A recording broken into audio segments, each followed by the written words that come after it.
Hi, I'm Brianna. And I'm Akira. And you're watching Dante's Boxing Nation.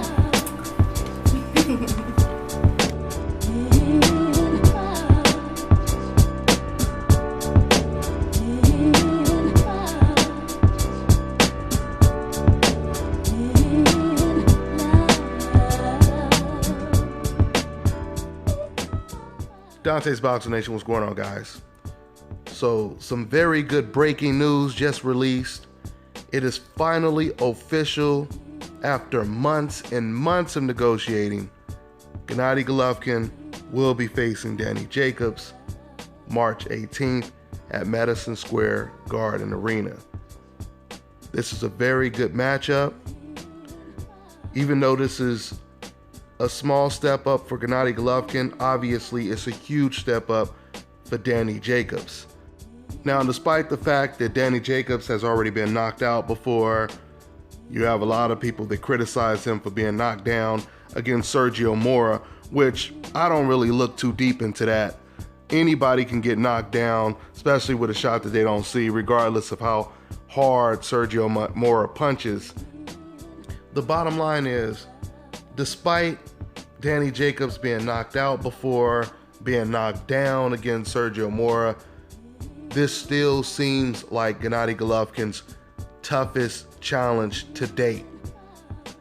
Because Danny Jacobs, he has power that is very similar to Gennady Golovkin. I mean, if we were rating their power on a scale 1 to 10, I would say Danny Jacobs would have to be somewhere from 8 to 10 on that scale. On top of him having the type of similar power, his skill set, his height, and his reach. Because the last two guys that Gennady Golovkin faced that really had power, they were shorter fighters, like David Lemieux and Curtis Stevens.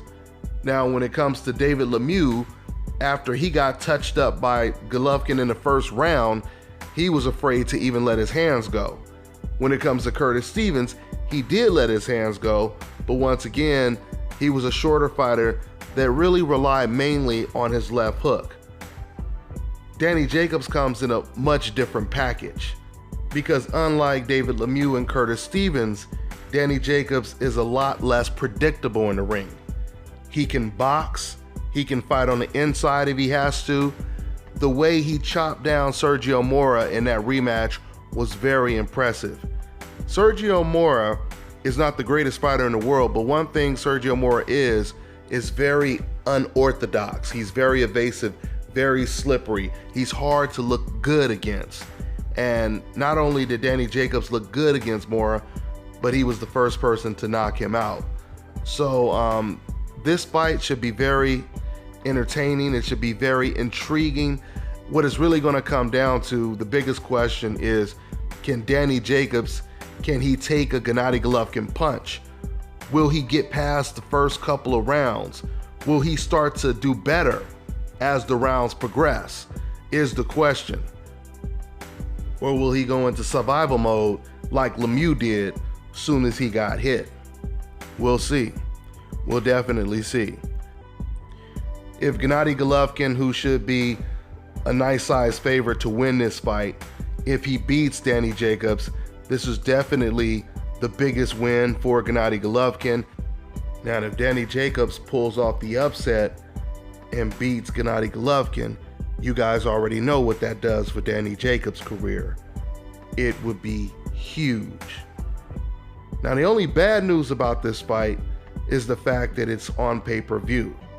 And I'm gonna tell you guys, just like I told you when it came to previous fights, when it came to Crawford versus Postal, when it came to Ward versus Golovkin, or Ward versus Kovalev, excuse me, I'm gonna tell you the same thing I said about those fights. I don't think this fight should be on pay-per-view. Even if it does 300 or 400,000 pay-per-views, I just think this is a great opportunity for them to allow a lot of casual boxing fans to watch this fight without having to pay the additional fees. But overall, this is a great fight. This is one of the fights that the fans really wanted for 2017 or even earlier, and now we have it. The fact that this fight is in New York, where Danny Jacobs is actually from, it just gives the fight even that much more of a boost. Gennady Golovkin, he does well in New York as well, so the atmosphere is going to be electric. So, I'm really looking forward to watching this fight. But that's pretty much all I got for now, guys. I'm on to the next one.